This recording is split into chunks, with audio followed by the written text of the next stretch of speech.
Oh man, what a day. I hope everyone's having a great, what is it, Wednesday. I have like no sense of chronology. So some days it's Wednesdays, then the very next day it's like Sunday. So I'm like, okay, let's go about it. But there's some good news happening today. Well, depending whatever side of the political spectrum you happen to fall on, there's some good news. But I want to have a conversation about potential Democratic nominees, right, and some news happening within this space. And I just think it's a really interesting time to be, someone who's enthused by all of what's happening in the media. So let's talk about it. Welcome to the show. It is no question that people are in almost panic mode because of Biden's devastating performance at the debate. Someone like Tucker Carlson just tweeted out saying, Biden is done. Bet on it. Too many prominent Democrats have suggested he's brain damaged. They can't walk that back. They have to remove him, and they will. The only question is when. If they're smart, they'll do it immediately. If Kamala's going to be the nominee, she might as well be the president first. That leaves the question of Trump and his sentencing on July 11th. Biden's collapse makes this a much more perilous moment than it was. At this point, Trump is not just the Republican candidate, but effectively the presumptive president. If you're going to put him in jail, it had better be for a very serious crime that everyone agrees he committed. Otherwise, you risk destroying the system completely and forever. We're in legitimate danger. Democrats need to pull back. And just so you know, this conversation isn't just happening among, diehard conservatives like Tucker Carlson. It's happening among diehard Democrats too, like Brian Kranzenstein. He just posted this video today saying, my thoughts on Joe Biden or Kamala Harris / any other Democratic candidate argument.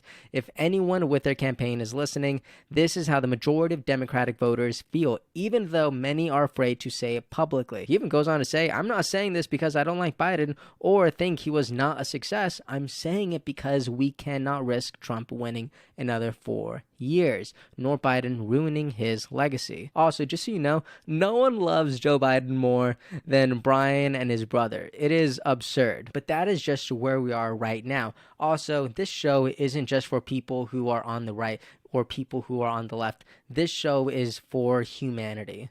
Okay, so I don't really want to pick a side. What I want to do instead is give some sort of bird's eye view in what people are talking about. So let's check this out. I know this is probably going to lose me some followers and maybe piss some people off, but I just got back from vacation following the debate, and I truly believe that Biden should step aside uh, in the campaign. I think that it's time for him to decide that he is too old to be running again. And I'm not saying that I don't believe he can be president again and be successful. I think he can actually. But I think if he wants to defeat Trump, if he wants Democrats to defeat Trump, he needs to step aside. Biden ran in 2020 on defeating Trump and making sure Trump doesn't get another 4 years. He was a massive success. He will go down in history as the man that possibly saved America from Trump. But I truly believe Trump has a very, very solid chance of defeating Biden in 2024. If Biden loses to Trump in 2024, all of that other stuff is out of the window. And Biden would be known as the president who turned things back over to Trump. So, Joe Biden, if you are listening, if you hear this, I think now is the time to turn it over to some younger candidates who will very likely defeat Trump. And that is very important. So Brian discusses that younger candidates have the potential to beat Trump. Now, not that that's not true, but it absolutely doesn't look as easy as he talks about. So this was recently posted on Fox News, and it's a hypothetical head-to-head matchup against these, prominent candidates and Trump. And if you look at this, it has people like, Harris, Newsom, Whitmer, Bashir, Pritzker, and Michelle Obama, right? But Michelle Obama is the only person who could actually take on and win against Trump. According to this poll, right, even in a head-to-head race with Vice President Kamala Harris, Trump still wins, like very marginally, but he does come out on top. But Michelle Obama does seem to be the person that people are talking about. And according to these numbers, it doesn't look like too much of a stretch. Now, the only candidate who's not on this list is RFK Jr., and everyone knows we like talking about RFK Jr. here, but he's not on this list. And if you guys recall correctly, Kennedy did conduct his own poll, one of the largest polls in modern presidential history, where he went head to head with President Trump. Now, this is all hypothetical, but Kennedy did come out on top by slim margins, I will add, but nonetheless, he did come out on top. And this is if President Biden is not in the race. And this is also if Kennedy was running as a third candidate. But there is talk about Kennedy replacing Biden as the Democratic nominee. And here is the man himself talking about this possibility. Check it out. Well, but since you were the highest polling Democrat in the race, other than Joe Biden, before you decided to run as an independent, have any Democrats or major donors reached out to you to ask you to become the standard bearer and replace him? We haven't heard from anybody yet. I'm sure they're looking at polls, and the polls we did, the Zogby poll, which is the biggest poll ever taken in this race, one of the biggest polls ever taken, 26,000 people. So the typical poll taker has about, by Quinnipiac or Harvard Harris or Gallup, has 1,000 to 2,200 people in it. This was a poll of 26,000, and it shows clearly that I'm the only person who can beat Donald Trump, including President Biden. If I'm in the race, President Biden loses. If I'm out of the race, he loses even worse. But in a head-to-head, me against Donald Trump, I win. In a head-to-head, me against President Biden, I win in a landslide. I win 39 states. He only wins 11. My numbers, I'm the only candidate who can cut into Donald Trump's base. And if the objective, which I think is true, there's two parts of the Democratic Party. There's the donor class, which I think would like to keep me out of would rather have Donald Trump than me in office. Okay. And then there's the rank and file Democrats who are so terrified of Donald Trump that they would much rather have me as their candidate because I'm the only one who can win.